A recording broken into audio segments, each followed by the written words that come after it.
Hello everyone. In this video series, I am going to talk about building neurotech applications from scratch. And this video series will be helpful if you're starting out in neurotech and if you're looking for a starting point and how to build applications based on brain-computer interfaces. This is something that I've been doing for the past 1 year or so, and I thought it would be a good opportunity for me to share my learnings. I hope it is useful for you and you have fun watching the series. So let's get started. Before explaining the technical architecture of this program, I want to show a glimpse of how the end output will look like. What you see on the screen is a Pac-Man game, and what you see on the right is the visualization of the signals coming in from the. This was a recorded video, but while I was recording this video, I had my unicorn black headset on my head, and it was relaying signals from my brain. And what I'm measuring here is the engagement index, which we will define in the subsequent videos.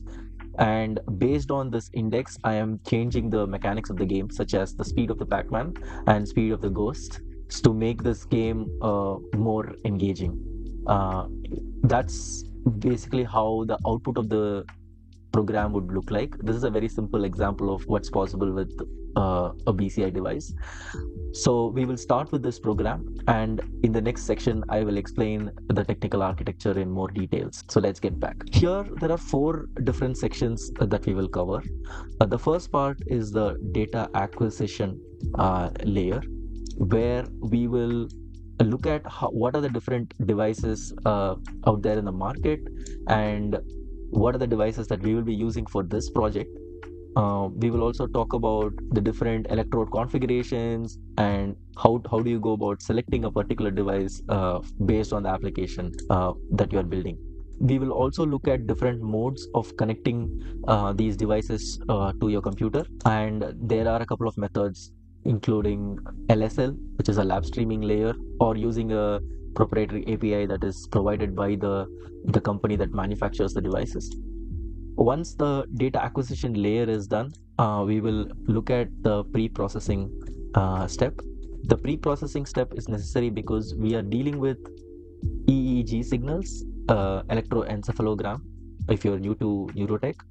And EEG signals are kind of prone to a lot of noise. So these noises could be just artifacts coming from signals from all parts of your brain or your body, or it could be external noise as well.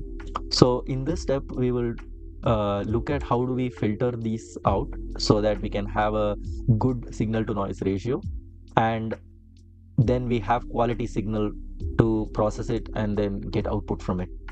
The next step after this is to look at the core processing algorithm, which will be right now, we will start with a rule-based algorithm, and then we will move to a more machine learning based approach. In this step, we will also talk about transformations that you will do on the signals coming from the brain. This could be like time to frequency domain mapping, and how do you use this frequency domain to infer certain aspects of the cognitive state. Once we do that, we have the final visualization layer, or the actual application layer. In this section, we will talk about how do we represent the signals coming from the brain or the output coming from the algorithm in a form that's easily consumable. Uh, that's the plotting side of it, or the visualization side of it.